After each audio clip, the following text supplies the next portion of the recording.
ఈ బ్రహ్మాండం మొదలవ్వక ముందు ఇలాంటిది ఒకటి ఉండేది. అది ఒంటరిది మరియు ఎటువంటి మార్పు చెందనటువంటిది. అది అనంతమైనది, ఎప్పటికీ ముగిసిపోనటువంటిది. అదే ఈ బ్రహ్మాండం యొక్క తల్లి. అలా అని ఈ ఉనికి మొత్తం తనే తయారు చేసిందని నేను చెప్పట్లేదు, కానీ ఈ ఉనికి మొత్తం దాంతోనే మొదలవుతుంది, దాంట్లోనే ముగిసిపోతుంది. బ్రహ్మాండంలో ఉన్న ప్రతిదీ ఉనికి యొక్క సంతానమే, కానీ ఉనికిలో లేని దాని సంతానం. ఏదైతే లేదో అదే ఉన్నదాన్ని సృష్టించగలదు. ఏదైతే ఉందో దాన్ని నువ్వు ఉంది అని చెప్పగలవు. ఏదైతే లేదో దాన్ని నువ్వు లేదు అని చెప్పగలవు. ఏదైతే ఉంటూ లేదో దాన్ని ఉందో లేదో నువ్వు ఎలా చెప్పగలవు? అందుకనేనేమో ఈ విషయాన్ని భారతీయ ఋషులు మునులు కొన్ని వందల సంవత్సరాల ముందే తెలుసుకున్నారు కాబోలు. అందుకని సున్నాని మన ఇండియాలోనే మొదటిసారి కనిపెట్టారు. మన పూర్వీకులకి ఈ విషయం చాలా బాగా తెలుసు. ప్రతిదీ శూన్యం నుండే మొదలైంది, శూన్యంలోనే కలిసిపోతుంది అని. ఈ వీడియోలో శూన్యం అంటే ఏంటి అని చెప్పడం నా ముఖ్య ఉద్దేశం కాదు, కేవలం శూన్యం యొక్క లక్షణాలను చెప్పడమే నా ఉద్దేశం. ఇది తెలుసుకున్న నాడు నీలో ఉన్న ఉనికిని నువ్వే అనుభూతి చెందుతావు. జీరో లేకుండా నువ్వు మ్యాథ్స్ని కనీసం ఊహించను కూడా ఊహించలేవు. 1, 2, 3, 4, 5, 6, 7, 8, 9 ఇలా 1 నుండి 9 అంకెల వరకు ప్రతిదానికి ఒక ఫిక్స్డ్ వాల్యూ అనేది ఉంది. కానీ 0, 1 మాత్రమే ఇన్ఫైనైట్. ఎప్పుడైనా నువ్వు 1 పక్కన 0ని పెట్టావు అని అంటే అది 9కి జన్మనిస్తుంది. అదే 1 పక్కన నువ్వు 2 0లు పెట్టావు అని అంటే అది 99కి జన్మనిస్తుంది. ఎందుకంటే 99 నీకు రావాలి అని అంటే 1 పక్కన 2 0లు ఉండాలి. 0 అన్నది లేకపోతే నువ్వు ఏదైతే ఇప్పుడు ఈ వీడియో చూస్తున్నావో ఆ యూట్యూబ్ కూడా ఉండదు, ఈ ఇంటర్నెట్ కూడా ఉండదు, కంప్యూటర్స్, మొబైల్ ఫోన్స్ ఇవేవి ఉండవు. ఈ ప్రపంచంలో ఉన్న గొప్ప సైంటిస్ట్ని కూడా నువ్వు కనీసం ఊహించుకోలేవు. ఈ బ్రహ్మాండం మొత్తాన్ని వెనకుండా నడిపిస్తున్నది శూన్యం. కానీ అదన్నిట్లో వెనకాల ఉంటుంది కాబట్టి మనం ఎక్కువ పట్టించుకోవాలి. 0 అంటే అర్థం ఖాళీ. దాని నుంచి నువ్వు ఎంత తీసినా ఏం చేసినా అది ఎప్పటికీ ఖాళీ అవ్వదు. నిజానికి మన రియాలిటీ కూడా నథింగ్. నీతోనే మాట్లాడుతున్నాను. ఎప్పటి వరకు నీ మనసుని నువ్వు ఖాళీ చేసుకోవో అప్పటి వరకు నువ్వు దుఃఖంతోనే జీవిస్తావు. నువ్వు 5 నుండి 4కి, 4 నుండి 3కి, 3 నుండి 2కి, 2 నుండి 1 రావటానికి నీ జీవితం మొత్తం ప్రయత్నిస్తూనే ఉంటావు. నువ్వు ఎంత దూరం పయనించినా నీ జీవితంలో నీకు ఇంకేదో వెళుతుందని మాత్రం నువ్వు గుర్తిస్తావు. నిజానికి నీ జీవితంలో నువ్వు 2 నుండి 1కి రావడం నీ గమ్యం కాదు. 0 నుంచి 0కి వెళ్ళడమే నీ గమ్యం. 0లో ఉన్న డీప్ లేయర్స్ని నువ్వు ఎక్స్ప్లోర్ చేయడమే నీ గోల్. ధ్యానం చేయడం అంటే మీ మనసుని ఖాళీ చేయడం. ఎగ్జిస్టెన్స్లో ఉంటూ నాన్ ఎగ్జిస్టెన్స్ని ఎక్స్పీరియన్స్ చేయడం.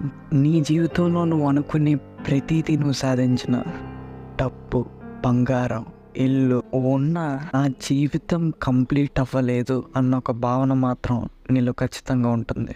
ఇదే మెటీరియల్ వరల్డ్ యొక్క పారాడాక్స్. దీన్నే మనం క్వాంటమ్ ఫిజిక్స్లో ఎంట్రోపీ అని అంటాం.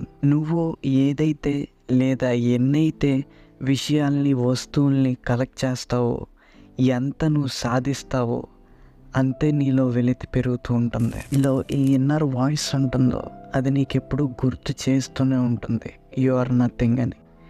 కానీ నువ్వే పట్టించుకో. నీ బుర్రలో ఎంత పెద్ద నెంబర్ని నువ్వు ఫిట్ చేసుకోగలవో అంతకన్నా నువ్వు పెద్దవాడివే అని. మన థాట్స్, మన మెమరీస్ అండ్ మన ఈగో ఎప్పటికీ 0 మీదకి రాలేదు. ఎందుకంటే 0 మీదకి వచ్చిన ప్రతిసారి అవి ఆవిరైపోతాయి. ఎగ్జాక్ట్గా ఒక నథింగ్ లేదా మెడిటేటివ్ స్టేట్లో ఉండేటప్పుడు నేను ఇది అని నువ్వు చెప్పవు. You are everything and you are nothing at the same time అని రియలైజ్ అవుతావు. ఏదైతే నువ్వు జన్మ తీసుకున్నావో ఆ జన్మ తీసుకున్న నువ్వు 2 ఒకటే అని రియలైజ్ అవుతావు. జనరల్గా అంటూ ఉంటారు కదా, empty minds are devil's workshop అని. మన మెదడు లేదా బుద్ధి ఎప్పుడు ఏదో ఒక పనిని కోరుతూ ఉంటుంది. ఎందుకంటే ఏదైనా ఒక పని అనేది మెదడుకి మేత లాంటిది. నువ్వు బలవంతంగా మెదడు చేసే పనిని ఆపేసావు అని అంటే వెంటనే అది ఇంకో పని చేయమని నిన్ను ప్రేరేపిస్తుంది. నేను చెప్పే ఈ మెటాఫర్స్ని చాలా చాలా జాగ్రత్తగా విను. కేవలం నీకు నేను చెప్పేది అర్థం అవ్వడానికి వీటిని ఎగ్జాంపుల్గా వాడుతున్నాను. నువ్వు మెడిటేట్ చేసే సమయంలో, నువ్వు సత్యాన్ని గ్రహించగలిగే సమయంలో నీ మెదడు, బుద్ధి, మనస్సు మూడు ఖాళీ అయిపోతాయో అప్పుడు డెవిల్ కూడా నేను వదిలేసి వెళ్ళిపోతాడు. అక్కడ ఎంప్టీనెస్ కూడా ఉండలేదు, బికాస్ అక్కడ నథింగ్నెస్ ఉంటుంది కాబట్టి. డెవిల్ లేదా ఈ నెగిటివ్ థాట్స్ ఎప్పుడు నథింగ్నెస్లో ఉండలేవు, బికాస్ అవి సంథింగ్ ఎల్స్ కావాలనుకుంటాయి కాబట్టి. నథింగ్నెస్ అంటే చావు, కానీ డెవిల్ ఎప్పుడు అమరుడు అవ్వాలనుకుంటాడు, దైవత్వాన్ని జయించాలి అని అనుకుంటాడు. అసలు ఏవి లేని దాన్ని లేదా శూన్యాన్ని జయించడం ఎలా జరుగుతుంది? ఈ ప్రపంచంలో ఏవైతే సెపరేషన్ క్రియేట్ చేస్తాయో అవి డెవిల్ యూజ్ చేసే టూల్స్. డెవిల్ అంటే నేను ఇక్కడ ఏదో ఒక సుప్రీం పవర్ ఆర్ ఒక ఇమాజినరీ లేదా ఎటర్నల్ థింగ్ గురించి నేను మాట్లాడట్లేదు. It could be caste, creed, religion, sex, racism, anything which try to divide people. ఎక్కడైతే ఈగో ఉంటుందో అక్కడ ఖచ్చితంగా లాజిక్ అండ్ స్టూపిడిటీ ఈ రెండు పుడతాయి.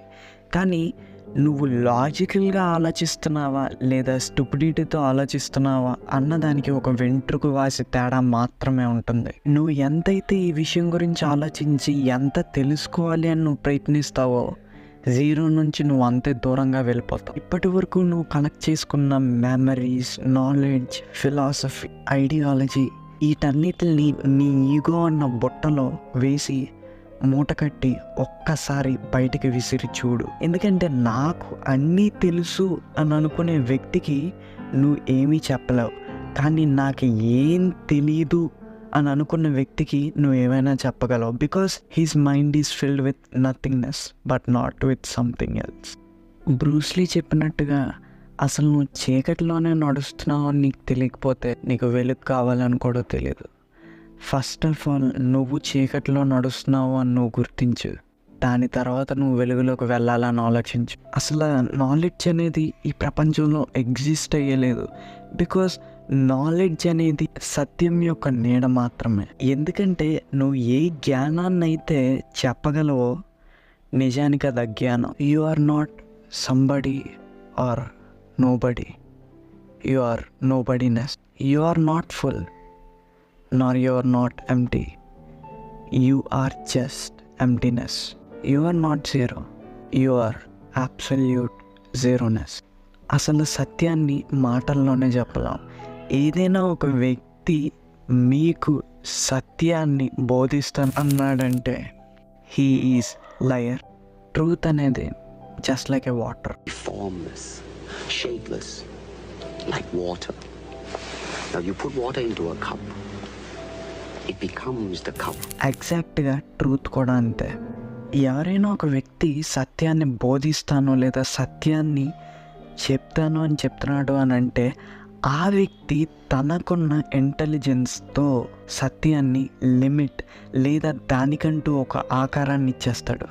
సత్యాన్ని తెలుసుకోగలము అని అనుకుంటే అది ఇన్ఫినిట్ అవ్వదు, అని నువ్వు నీలో ఉన్న ఎంప్టీనెస్లో ఇన్ఫినిటే.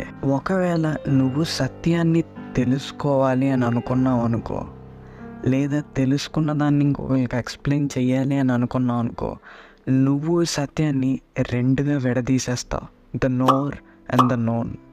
నోవర్ అంటే సత్యాన్ని తెలుసుకున్న వాడు, అండ్ ద నోన్ అంటే సత్యం. కానీ ఆ సత్యం ఏదైతే ఉందో అది నీ యొక్క అండర్స్టాండింగ్కి అవతల ఉంటుంది. జస్ట్ లైక్ దిస్ ఎగ్జాంపుల్, నువ్వు ఒక గ్లాస్ ఆఫ్ వాటర్ తీసుకొని ఆ వాటర్ని తాగిన తర్వాత వాటర్ వేరు నేను వేరు అని నువ్వు చెప్పలేవు. ఎందుకంటే నువ్వు ఆ వాటర్ని తాగేసావు కాబట్టి ఇప్పుడు ఆ వాటర్ అనేది నీ బాడీలో ఒక భాగం. అలానే సత్యాన్ని తెలుసుకున్న వ్యక్తి, సత్యం, ఈ రెండు ఎప్పటికీ వేరు వేరు అవ్వలేవు. ఎందుకంటే నువ్వు డ్యువాలిటీ నుండి సింగులారిటీని అటైన్ చేస్తావు కాబట్టి నాలెడ్జ్తో నువ్వు ఎప్పటికీ సత్యాన్ని తెలుసుకోలేవు. బికాస్ నువ్వు సత్యంలా మారి లేదా నువ్వు సత్యాన్ని ఎక్స్పీరియన్స్ చేసి మాత్రమే నువ్వు తెలుసుకోగలవు. బహుశా అందుకేనేమో సైన్స్ ఎప్పటికీ సత్యాన్ని తెలుసుకోలేదు. బికాస్ ఏదైతే ఉందో, ఉంటూ లేదో దాన్ని ఒక రేషనల్ మైండ్ తనకున్న లిమిటెడ్ ఎక్విప్మెంట్స్తో ఎలా ప్రూవ్ చేయగలదు? నథింగ్నెస్ని స్టడీ లేదా ఎక్స్ప్లెయిన్ చేయలేం, జస్ట్ ఎక్స్పీరియన్స్ మాత్రమే చేయగలం.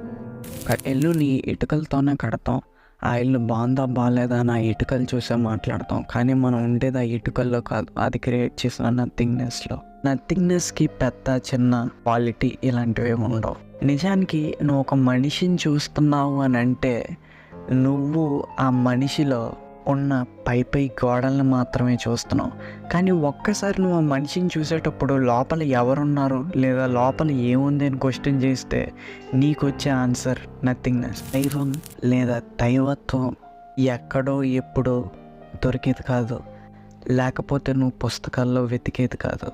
ఇవన్నీ జస్ట్ నాలెడ్జ్ మాత్రమే అండ్ కాన్సెప్ట్స్ మాత్రమే. ఇవన్నీ నిన్ను నథింగ్నెస్ అన్న ఒక డెస్టినేషన్కి వెళ్ళు అని చూపించే గుర్తులు మాత్రమే. ఏ దేవుణ్ణైతే నువ్వు చూడగలవో, మాట్లాడగలవో, తిట్టగలవో, నువ్వు ఇన్సూరెన్స్లో పక్కన పెట్టుకొని నీకు కావాల్సిన కోరికలు కోరుకోగలవో, అది నిజంగా దైవత్వం కాదు. నువ్వు ఎప్పుడైతే ఈ శూన్యం అన్న దాని ఉనికిలోకి వస్తావో అప్పుడు నువ్వు కోరుకునే ఆ దైవత్వం ఉండదు అండ్ నువ్వు కూడా ఉండవు. ఆ దైవత్వం అనేది it's not something that you think, it's everything and it's nothing.